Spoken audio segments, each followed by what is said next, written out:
Ancient Indian history में अगर हम लोग शिल्पकला का चर्चा की बात करेंगे तो सबसे पहले दो नाम हम लोगों के सामने आता है। एक है गांधार आर्ट और एक है मथुरा आर्ट। तो आज की इस वीडियो में हम छोटे से वीडियो हम छोटा करके हम बताने वाले हैं कि मथुरा में जो आर्ट ऑफ स्कूल जो डेवलप हुआ था उसमें कौन कौन सा फीचर्स था और सब्जेक्ट क्या था और ये इसमें किस तरह का प्रभाव पड़ा था। मतलब हम लोग देखेंगे एंड में कि कहीं पर विदेशी प्रभाव था या हमारे देश का ही प्रभाव था, ये बात हम लोग देखेंगे। तो पहले चलते इस मैप में कि हमारे देश में एक प्रेजेंट पॉलिटिकल मैप मैंने लिया है तुम लोगों को शो करने के लिए। डियर स्टूडेंट्स, इस वीडियो में हम दिखाने वाले हैं कि मथुरा की जो आर्ट हिस्ट्री, वो हिस्ट्री के बारे में छोटा सा एक झलक। देखो, मथुरा नगरी जो था नॉर्थ इंडिया में बहुत ही इम्पोर्टेंट प्लेस था एज ए आर्ट हिस्ट्री और इकोनॉमिक हिस्ट्री से भी बहुत ही इम्पोर्टेंट ये जगह था, क्योंकि यहाँ पर बहुत अच्छी तरह ट्रेड होता था। तो जब हमारे देश में गांधार शिल्पकला का सूचना हुआ था उसी वक्त मतलब का एक कंटेम्प्रेरी और एक स्कूल डेवलप हुआ था मथुरा में। तो उसको ज़्यादातर ऐसा कहा गया कि कुषाण सम्राट कनिष्क के दौरान ये मथुरा स्कूल ऑफ आर्ट सबसे ज़्यादा डेवलप हुआ था। हालांकि इसके बाद भी वो कंटिन्यू किए थे, वो ये शिल्पकला का स्टाइल कंटिन्यू हो रहा था। लगभग 150 से भी ज़्यादा स्कल्पचर हम लोगों को मिला है। हालांकि इसका नाम मथुरा है, लेकिन मथुरा उस जमाने में जो जोन था सारनाथ, श्रावस्ती, कौशाम्बी को लेके हम इसमें कुछ फीचर्स के बारे में लिखे हैं, इसके बारे में हम बात करने वाले हैं। तो ये सारनाथ, कौशाम्बी और श्रावस्ती में कुल मिला के हमने जो अभी बोला 150 से भी ज़्यादा स्कल्पचर हम लोग को मिला है। ये स्कल्पचर कौन कौन सी सब्जेक्ट से रिलेटेड है? गौतम बुद्ध का बोधिसत्व मूर्ति से भी मिलता है, जैन तीर्थंकर का भी मूर्ति मिलता है, यक्ष मूर्ति, यक्षिनी मूर्ति भी मिलता है। तो जनरल जो फीचर्स हम लोगों को मिला, तो इसे हम छोटे करके तुम लोगों के सामने लिखे हैं कि बहुत सारे जो फीचर्स, ज़्यादातर जो बोधिसत्व का मूर्ति हम लोगों को मिला है उनमें से अगर हम लोग देखेंगे कि जनरल फीचर्स हम लोगों का अगर निकालना है तो इनमें से क्या होता है कि रेड सैंडस्टोन इसका इस्तेमाल किया गया है। अगर मथुरा की किसी भी फिगर को हम लोग देखेंगे मोटे से मोटा जैसा लगेगा, बिग साइज एंड ओबेसिटी करके ऐसा लगेगा।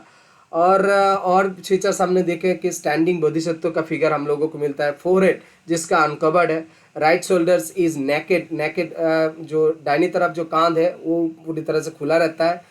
और बोधिसत्व फिगर का हम लोग और अगर गौर से देखेंगे तो upper part of slightly covered, ऊपर का हिस्सा लगता है।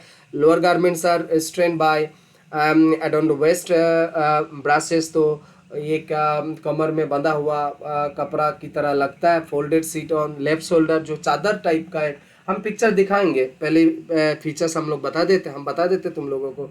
फोल्डेड सीट चादर जैसा बाईं तरफ कांध में तुम लोगों को दिखाई देगा, और अभय मुद्रा में ज़्यादातर राइट हैंड में लगता है, लेफ्ट हैंड जो रेस्ट ऑन द थाई की तरफ लगता है। और earthly and it's imprints is evident in the expression on the face of the idols. ये जो मूर्ति हम लोग देखते हैं, इनके जो मुंह की तरफ अगर हम लोग देखेंगे तो दुनियादारी की जो चिन्ह हम लोगों को मिलता है, पार्थिव जैसे होता है ना, पार्थिव का छाप हम लोगों को मिलता है।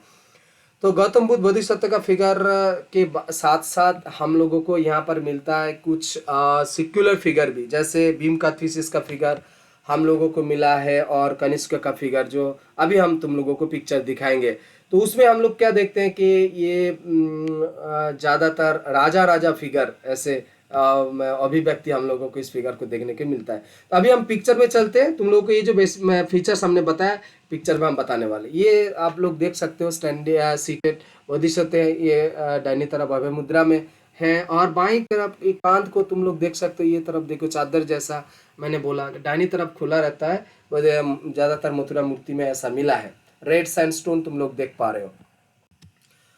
ये मैंने बोला कि जो यक्ष मूर्ति मिला, यक्ष मूर्ति वो ज़्यादा मोटे जैसा लगता है कि ये स्पष्ट दिखाई देता है। एक प्रथम यक्ष मणिभद्र, तो ये 150 BC का ये है। ये मुद्रापानी यक्ष जो होल्डर्स है, मैस होल्डर्स, तो 150 BC का ये है, ये दिखाई देता है।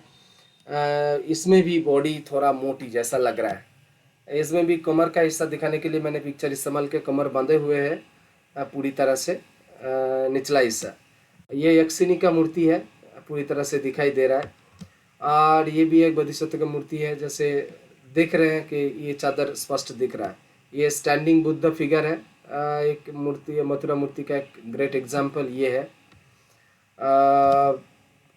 ये अगर बाएं तरफ वाला फिगर हम लोग दिखा देते तो इसका जो आँख है ना, ये पूरी तरह से ये बंद हुआ है। तो ज़्यादातर जो गांधार फिगर में हम लोग देखते हैं उसका आँख आधा आधा खुली रहती थी, लेकिन मथुरा में पूरी तरह से बंद है। बुद्ध फिगर में हम लोग देखते हैं।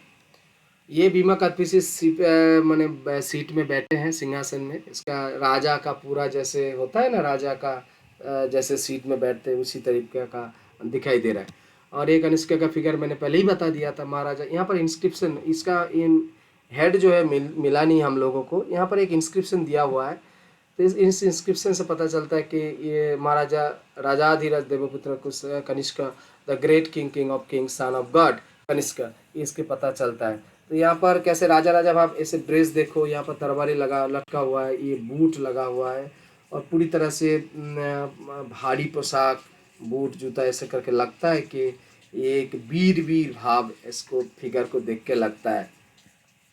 तो अंत में हम लोग बोलेंगे कि गांधार और मथुरा फिगर में हम लोग क्या कुछ मिल पाते हैं। हाँ, थोड़ा बहुत मिल आते हैं, जैसे ड्रेस का, गांधार शिल्पों में भी हम लोग ड्रेस देखते हैं, मथुरा में भी ड्रेस की बात आता है।